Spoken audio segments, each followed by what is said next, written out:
It's personal between me and you, and I'm going to do you some serious harm, you big stiff idiot.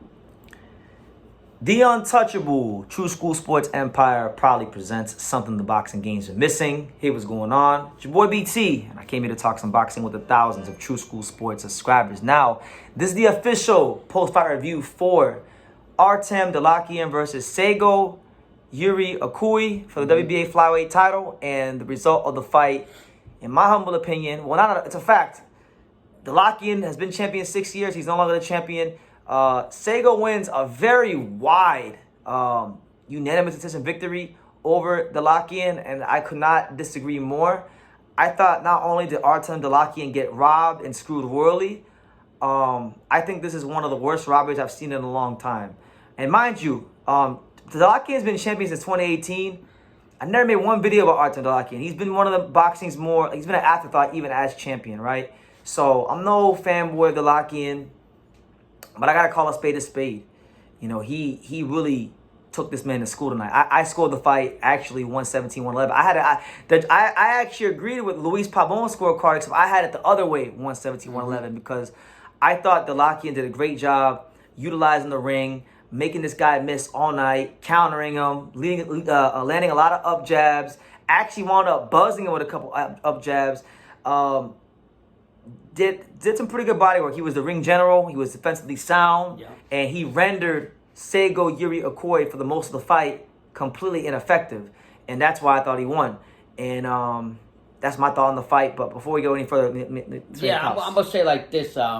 We haven't even been, a month into the year, and already, and no disrespect to Japan, because I love Japan, I love the country, and they base a lot of things on honor and respect, and I love all about money's money. But man, I could have never seen this fight being so much. The results were really bad, and what's the guy's name again? Seigo Yuri Akui. Seigo Yuri Akui Artem Dalakian did not deserve to win that fight. You had Artem, who was I like him because he had that Ukrainian style of boxing, the movement, the boxing signs, you name it, he was doing. He was coming in, out slipping. He was actually, in my opinion, was exposing what his name is, the Japanese fighter Akui, and I did not know how or what the judges were seeing in this fight. Like, I didn't believe it at first, but my son was telling me that some of the subscribers were saying on the live, like they was telling us, like, don't be surprised you're in Japan, thanks to me. And my son was saying also that the carry was too old. It's getting a thing. It's becoming a thing in boxing too, where the boxers are actually being devalued. Because look, I'll tell you right now, if Artem Dalakian, if he wasn't Artem Dalakian, let's just say if that was Shakur Stevenson, Bivol, any of the dudes of big names that put that same performance up, people will be kissing the ground and saying it was an excellent display of the sweet science, and we should be worshiping the ground they walk on. But because it's Artem Dalakian from Ukraine, who doesn't got a lot of money behind him, and you know, Dalakian is a guy too. Because remember, boxing's a business, and I don't care if it's in Japan and the coach is about honor. Listen, they gotta make money too. And politics is politics, and money's money everywhere in boxing, even in Japan, right? So Dalakian's 36, I believe. He's 36 years old. Okay. So you can't really make too much money off of him because, you know, he's old. He don't got too much boxing left. He's from the Ukraine, don't got a big fan base behind him. Mm-hmm. As to where with Seigo Yuri Akui, he's 28, you know, and he's from Japan, so they could market him better. They could make a potential Kenshiro, because Kenshiro talking about moving up to 112. Mm-hmm. He won a title now. They can make him versus Kenshiro for the title, or Hirota Kayaguchi, who's also now a flyweight. He's ranked number 3 in the WBA. They can make that fight happen. So there's much more earning potential with a guy like Seigo Yuri Akui than a guy like Artem Dalakian. But not only did I think Artem Dalakian won this fight, I thought he boxed the hell out of Seigo, and not just that, he was boxing so well. Oh my God! So well that it made me question every narrative I ever heard about him, which was I've heard like Bam and Sonny both say that he didn't want to fight them, and these guys, and so I don't really know what the truth is. You know, I actually want to know what's the truth. Was he ducking those guys, or was maybe he not worth the financial incentive to get for them to get him in the ring? Because when I looked at him fight, I don't see any reason for him to duck anybody, because his skills are creme de la creme, world class, you know, skills, and you know, you don't be champion in a weight class for what is it, 6 years on accident. You know, you got to have something with you. So I thought, you know, I'm not a fanboy of the guy. Like I said, he was champion for 6 years and never made one video about him. This is my first video about him. I thought he was screwed royally, and it's just politics as usual. Yeah, it was. If you wanted to say something that what's all wrong with boxing, you definitely seen it in that bad decision. I've learned through the years to accept it and not go crazy over it, because even though I'm upset about it, I understand that that's just the way it is. What somebody say, business first and then boxing or whatever it's called. Yeah. So, boxing is a sport. No, boxing is a business that masquerades itself as a sport. That's the old Steve Kim quote. And so it's just sad because this guy did box his ass off, and I'm starting to see that people don't. I don't know if it's just this country or it's in general. Nobody appreciates the science of boxing. Nobody appreciates it because you know, it doesn't always have to be knockouts. People are so desperate to create stars, right? That they shun anything that's not come forward and throwing a lot of punches. I mean, mind you, there are some fights where I'm like, yo, that guy's like not throwing a lot of punches. Like, that's not the sweet science. But this was a sweet science because he was utilizing the ring. He was pivoting, reverse pivoting, counter punching, up jabs, body punching. I mean, he was doing a lot of high level things in there. And I just feel like Artem Dalakian was hard done by the judges tonight.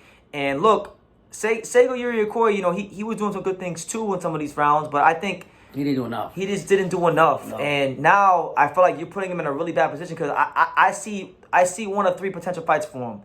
He's either gonna fight Ken Shiro, who moves up for the title. Right. He's not gonna win that fight. He's gonna lose that fight. He's gonna fight Hiroto Kayaguchi, who I think will also be a tough fight for him. Or he winds up fighting the Yankia Rivera versus Andy Dominguez winner. And I'm telling you right now, he better hope it's not Andy Dominguez. Yeah. Because if it's Andy Dominguez, it's going to be... I just think, look, Seigo Yuri Akui is a solid fighter. He's good. He definitely deserves to be top 15. But he's not... I don't view him like a lot of these other Japanese fighters. Listen, contrary to popular belief, because people say, oh, BT, you just dick ride the Japanese fighters. You just love the Japanese fighters. I don't think every Japanese fighter is an A++ fighter. He's a solid fighter. He's good. He deserves to be ranked. He's a good competitor, a solid competitor, as Neil used to say. But I'll say it like this: if he fights any one of those three names I named, which is Ken Shiro, which is Hiroto Kayaguchi, or the winner of Andy Dominguez, Yankia Rivera, who are fighting in a WBA eliminator on the Berlanga undercard, I think he's losing to all three of them. Wow. He will not leave 2024 with the belt. Yeah, and the only way he does is if he fights anybody outside that. And one thing my son said about Curry, and he says, Curry, a lot of Japanese, someone just needs to put their honor and their, not disrespect their culture. I was putting it. Because basically what happened was, Dalakian was having his way from the outside the whole fight. And even though they gave Akui the decision, he didn't win the fight. Like, I felt he would have had so much more success if once he closed the gap, he made it a rough and tumble fight, a rough, rugged fight. But a lot of time with many, not all, but many of these Japanese fighters, they like to operate mid-range, stay disciplined, jab, right hand. You know, a lot of them don't like to make it a rough and tough fight.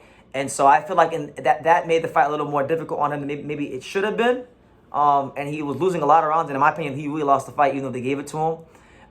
And I just think that, you know, that's going to be his ultimate undoing when he fights certain fighters to defend the belt. And basically, my son's saying is not to forget your culture and your respect and your honor for whoever you're fighting, but sometimes turn it off and go in there, handle your business, be a killer, handle your business with your opponent, and then go back to. You have to do this. You got to switch it on. Yeah, if you sit there all the time and just he's not gonna have that belt. And he's not gonna have that belt. My son said the same thing. He's not. It's unfortunate because I'll tell you one thing.